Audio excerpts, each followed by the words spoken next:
السلام علیکم دوستو، آج کی کہانی کا نام ہے اچائی کا چراغ۔ احمد ایک چھوٹے سے گاؤں میں پیدا ہوا تھا۔ اس کے والد ایک کسان تھے اور والدہ گھر کی ذمہ داریاں سنبھالتی تھیں۔ احمد اپنے ماں باپ کا اکلوتا بیٹا تھا اور اسی وجہ سے اس کی پرورش میں بہت احتیاط برتی گئی۔ اس کے والد ہمیشہ کہتے کہ بچپن میں دی جانے والی تربیت انسان کی پوری زندگی پر اثر ڈالتی ہے۔ احمد کا بچپن عام بچوں کی طرح ہنسی خوشی گزرا۔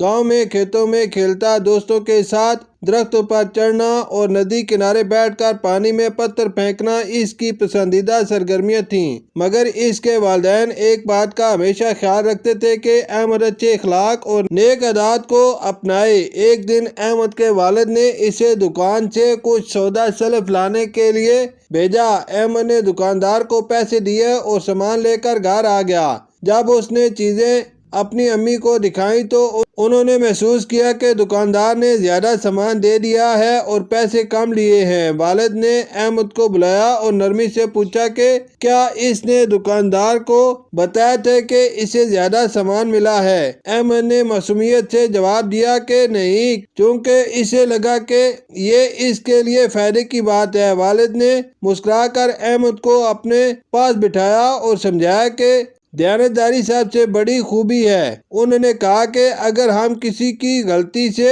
فائدہ اٹھاتے ہیں تو یہ بھی ایک قسم کی بے ایمانی ہوتی ہے۔ احمد نے غور سے بات سنی اور سر جھکا لیا۔ وہ فوراً دکان پر گیا اور دکاندار کو اضافی سامان واپس کر آیا۔ دکاندار نے حیرت سے دیکھا اور مسکرا کر احمد کے سر پر ہاتھ رکھا۔ اس دن احمد کو ایمانداری کی اہمیت کا احساس ہوا۔ احمد کی والدہ بھی اس کی تربیت پر خاص توجہ دیتی تھیں۔ وہ اسے ہمیشہ سچ بولنے، بڑوں کی عزت کرنے اور چھوٹوں سے محبت کرنے کی تلقین کرتیں۔ ایک دن احمد اور اس کا دوست صابر کھیتوں میں کھیل رہے تھے کہ اچانک صابر کا پیر پھسل گیا اور وہ گر گیا۔ احمد کو ہنسی آ گئی اور وہ زور زور سے ہنسنے لگا۔ صابر نے شرمندہ ہو کر آنکھوں میں آنسو لیے، احمد کو دیکھا اور خاموشی سے گھر چلا گیا۔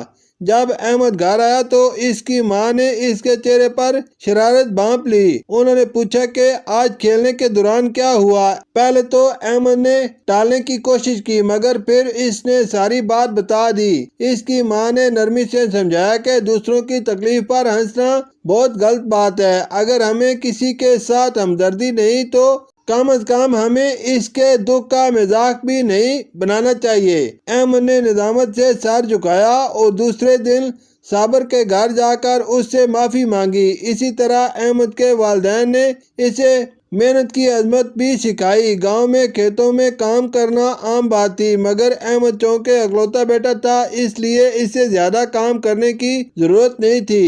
ایک دن اس کے والد نے اسے کھیت میں پانی دینے کے لیے کہا۔ احمد کو یہ کام پسند نہیں آیا مگر مجبوراً وہ کھیت میں چلا گیا۔ کچھ دیر بعد اس کے دوست کھیلنے کے لیے بلانے آ گئے اور احمد چپکے سے کھیت چھوڑ کر کھیلنے چلا گیا۔ جب شام کو اس کے والد کھیت پہنچے تو دیکھا کہ فصل کو پانی نہیں ملا تھا۔ وہ چپ چاپ گھر واپس آئے اور احمد کو بلا کر کہا، بیٹا آج تم نے کھیت میں پانی نہیں دیا۔ اگر سب کسان اسی طرح سستی کریں تو کھیتوں میں اناج کیسے اگے گا؟ احمد کو اپنی غلطی کا احساس ہوا۔ اس نے عہد کیا کہ آئندہ وہ سستی نہیں کرے گا۔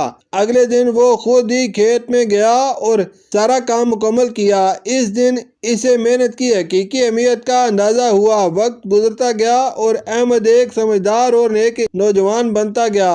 اس کی تربیت نے اسے دوسروں سے ممتاز بنا دیا۔ وہ ایماندار، نیک دل، محنتی اور دوسروں کی مدد کرنے والا نوجوان بن چکا تھا۔ ایک دن گاؤں میں ایک غریب شخص بیمار ہو گیا اور اس کے پاس علاج کے پیسے نہیں تھے۔ احمد نے اپنی جمع پونجی نکالی اور چپکے سے اس شخص کے گھر پہنچا کر چلا آیا۔ جب وہ صحت یاب ہوا اور اسے معلوم ہوا کہ احمد نے اس کی مدد کی تھی تو اس کی آنکھوں میں آنسو آ گئے۔ احمد کے والدین کو اس کی اس نیکی کا پتہ چلا تو وہ بہت خوش ہوئے۔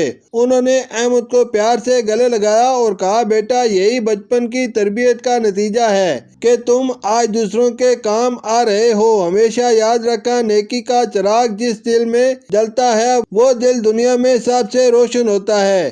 احمد نے اپنی زندگی کے اصولوں کو ہمیشہ یاد رکھا۔ وہ بڑا ہو کر بھی ایمانداری، محنت اور ہمدردی کے ساتھ زندگی گزارتا رہا۔ اور اپنے بچوں کو بھی وہی سکھایا جو اس کے والدین نے اسے سکھایا تھا۔